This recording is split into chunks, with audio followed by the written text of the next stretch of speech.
Lanjut. Nah, ini al-ilmu juga salah satu syarat menjadi pencipta. Artinya salah satu syarat sifat pencipta. Jadi pencipta itu satu syaratnya hidup. Masa pencipta mati kan tidak mungkin. Kemudian berilmu. Masa pencipta tidak berilmu, tidak tahu kan tidak mungkin. Mustahil kan. Kemudian berkehendak. Nah kalau nggak berkehendak, mau diciptakan apa coba? Paham maksudnya? Kemudian berkuasa. Kalau tidak kuasa ya tidak mampu berarti kan. Tidak bisa menciptakan. Nah, paham maksudnya ya? Jadi ini semuanya berkesinambungan. Semua sifat itu azali abadi. Paham dong? Jadi gitu ya. Kemudian yang ini yang al-qadir itu kuasa ya. Maha kuasa. Al-muttasifu bil qudrah. Al-muttasifu bil qudrati tammati wa qudratullahi sifatun azaliyatun abadiyatun. Yu'assirullahu biha fil mumkinati ay fi kulli ma yajuzu fil aqli wujuduhu taratan wa adamuhu taratan ukhra fabiha yujidu wa yu'dimu. Nah ini maksudnya maha kuasanya Allah ini kuasa secara mungkin jaiz akli, artinya sesuatu yang kekuasaannya Allah itu untuk makhluknya. Jadi sifat kuasa itu disifatkan kepada Allah yang azali abadi, yang sifatnya azali abadi, yang sesuatu yang mungkin untuk makhluknya secara akal ada atau tidak adanya. Ada atau tidak adanya. Kuasa mau menciptakan ya boleh, tidak diciptakan juga boleh. Itu kuasa namanya. Jadi paham ya? Orang disebut kuasa itu mampu, manusia disebut kuasa itu mampu, ya istilahnya ini makhluk ya, kuasa berarti apa? Terbatas kan? Kekuasaan misalnya gini, kita saat kecil itu kuasa apa? Nggak kuasa apa-apa. Berdiri aja nggak mampu, berangkang apa meneh. Nah setelah beranjak dewasa, kita seakan-akan berkuasa. Bisa berdiri, kan pada saat sehat. Ya, kalau tidak sehat, ya wes, tidak mampu lagi. Ketika sudah beranjak tua, semuanya sudah lemah, sudah nggak berkuasa lagi. Artinya apa? Kuasanya makhluk itu terbatas. Jadi begitu ya. Nggak akan mungkin selamanya berkuasa, nggak akan mungkin. Orang DPR pasti ada waktunya. Seperti itu. Nah, sedangkan kuasanya Allah ini azali abadi. Artinya apa ya? Adanya kuasanya Allah itu tanpa permulaan, tanpa akhiran. Ya, terus menerus kuasanya Allah. Kemudian yang berhubungan kepada makhluknya yaitu mumkinat tadi. Ya juz fil akal wujuduhu tarotan wa adamu tarotan ukhra. Ya, wajib apa jaiz bukan wajib ya, jaiz secara akal diciptakan atau tidak diciptakan. Nah, itu kuasanya Allah. Ya, gitu ya. Ataupun yujad wa yu'dimu. Jadi satu sisi makhluk tercipta, satu sisi makhluk berkurang. Kan begitu. Nah, bisa dipahami ya. Ini tanda kuasanya Allah. Jadi begitu. Insya Allah sudah paham ini. Wallahu subhanahu wa ta'ala al-fa'alu lima yurid. Wallahu subhanahu wa ta'ala al-fa'alu lima yurid. Allah subhanahu wa ta'ala berkehendak apa yang dikehendakinya.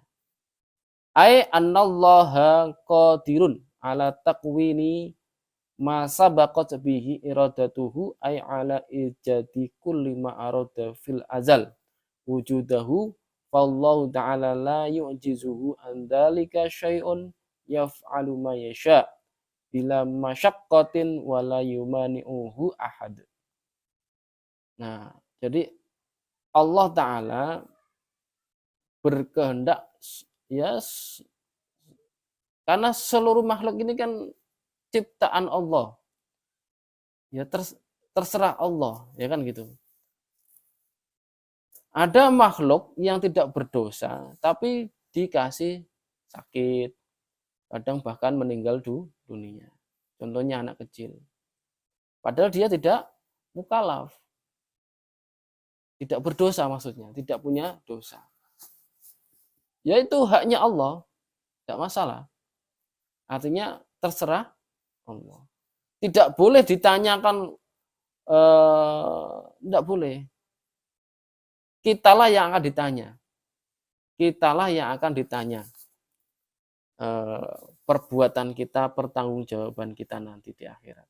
Sedangkan perbuatan Allah tidak boleh dipertanyakan, tidak boleh. Maka di sini disebutkan al-fa'alu lima yurid, seluruh perbuatan Allah itu atas kehendaknya Allah. Ai annallaha qadirun, ya Allah berkuasa ala takwini ma sabaqat bihi iradatuhu.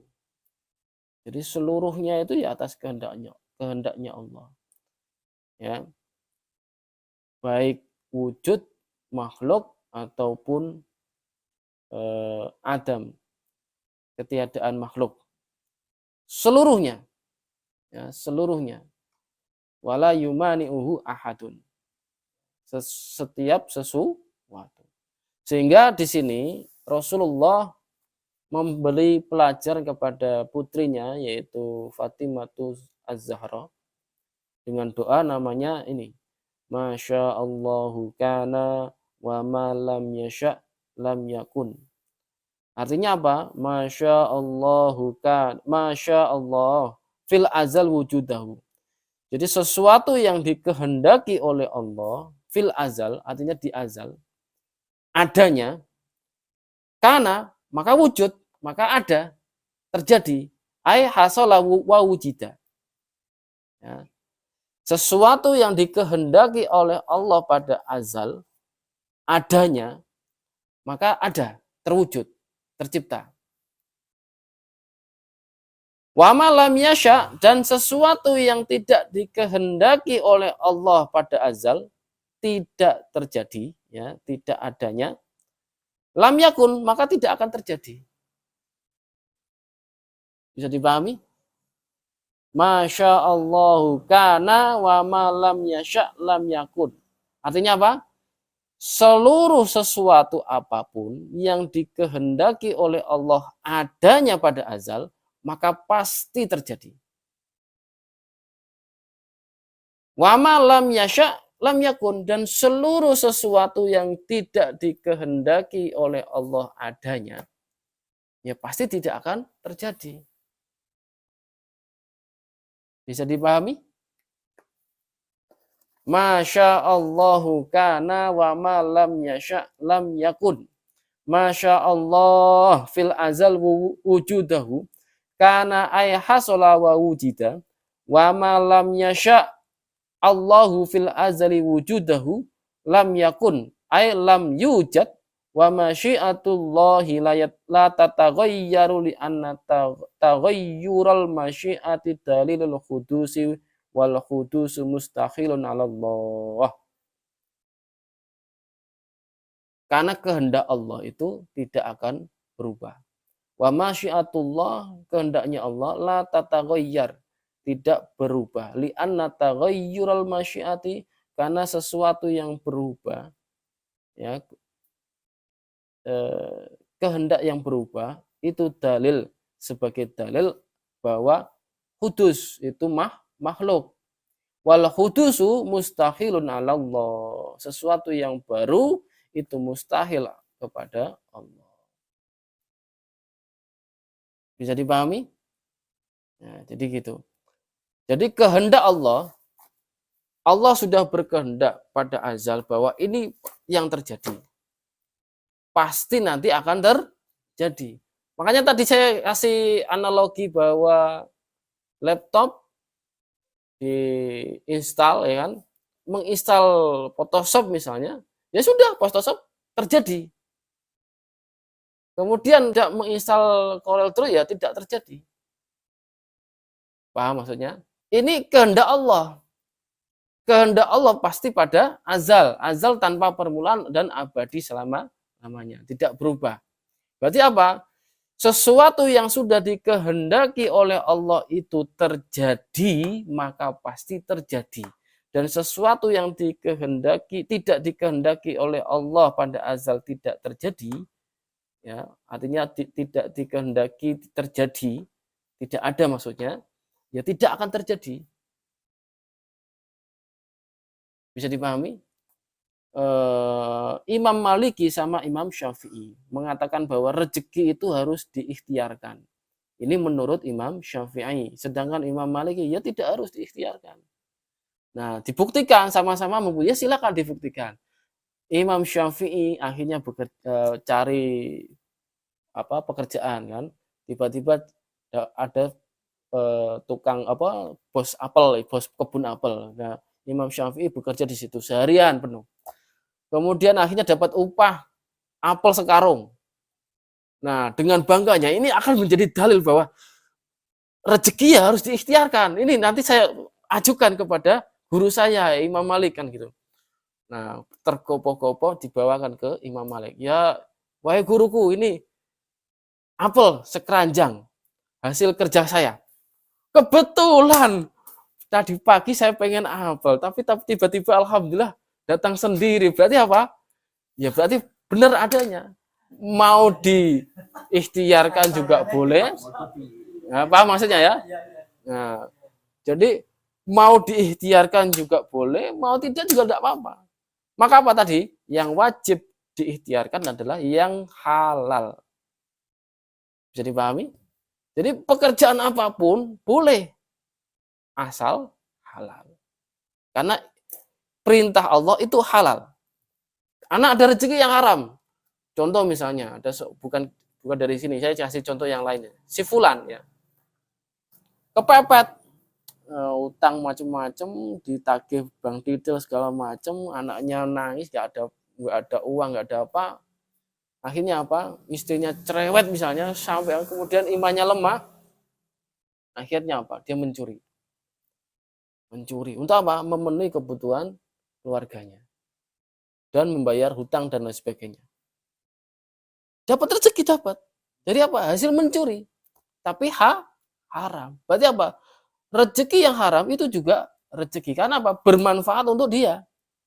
Ya bisa dimakan untuk anak istrinya, untuk bayar hutang. Tapi apa? Haram. Itu juga rezekinya dia, tapi haram yang nanti akan dipertanggungjawabkan di akhirat. Nah, makanya yang diperintah adalah yang halal. Nah, ini kaitannya dengan kehendaknya Allah. Berarti sesuatu yang sudah dikehendaki oleh Allah pada azal terjadi, maka pasti terjadi. Dan sesuatu yang tidak dikehendaki oleh Allah pada azal itu tidak terjadi, maka pasti tidak akan terjadi. Sampai dia berdarah-darah sekalipun, tidak akan bisa. Bisa dipahami ya? Gitu. Nah, ini doanya Rasulullah yang diajarkan kepada putrinya dan anak-anaknya. Masya Allah kana wa ma lam yasha lam yakun. Ini harus hafal ini. Supaya apa nanti kalau ada apa-apa tidak cepat frustasi, tidak cepat stres. Kalau kita sudah berusaha, sudah semaksimal mungkin kok sudah mentok, ya udah ucapkan ini. Masya Allah kana wa ma lam yasha lam yakun. Artinya paham kan artinya? Ya sudah, kita pasrah gitu loh maksudnya. Apapun yang dikehendaki oleh Allah itu terjadi, pasti terjadi. Sebaliknya, apapun yang tidak dikehendaki pada azal itu tidak terjadi, pasti tidak terjadi. Artinya apa? Kita sudah mentok. Kita tawakal ala Allah. Paham ya? Nah, jadi begitu. Ya, doa diajarkan Nabi kepada Fatimatuz Zahra. Masya Allah kana wa ma lam yasha lam yakun. Nah, mudah. Hafalnya juga mudah.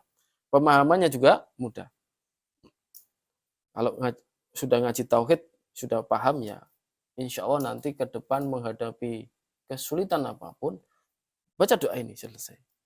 Ya. Karena apa? Dunia ini ya memang tidak ada yang mudah. Di dunia ini, selama kita hidup di dunia ini, siapapun, tidak ada yang mulus, tidak ada. Artinya berjalan dengan lancar, tidak ada. Semua pasti mengalami kesulitan. Nah, sampai kok mentok, kan ada satu masa yang benar-benar sulit, kan begitu. Nah, ini ucapkan doa ini. Masya Allah, karena wa ma lam yasha lam yakun. Insya Allah nanti ada jalan keluar. Bisa dipahami ya? Nah, ini salah satu doa yang diajarkan Rasulullah kepada putrinya.